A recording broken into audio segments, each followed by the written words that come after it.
So hello guys, সবাই কেমন আছো? আজকে ব্লগটা আমি দেখো প্রথমবার সকালবেলা ব্রেকফাস্ট বানানো থেকে শুরু করছি।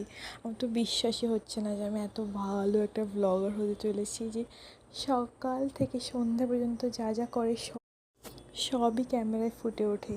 তো এখানে কি আর বলবো, আমি তো একদম অ্যাস্থেটিক ব্লগার না। তো আমি দেখলাম এখানে আমার চাই শেষ হয়ে গেছে, তারপর আমি কি করব, এটাকে রিফিল করতে লাগলাম। আর রিফিল করতে করতে আমি চিন্তা করছিলাম আজকে লাঞ্চে কী বানানো যায়। তো আমি একটা খুবই সুন্দর রেসিপি দেখেছি, ভাবলাম সেটাই বানাবো।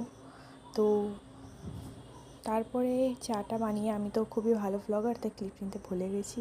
আর এখানে আমি ভাবলাম আমার ছেলেকে একটু পড়ানো যাক। তো ও তো পড়তে চাইছিলই না, বই খুলতেই চাইছিল না। ও তো ইংলিশ বুক খুলে অ আ পড়তে লেগে গেছে। হ্যাঁ, এই হচ্ছে আমার ছেলের কাজকর্ম।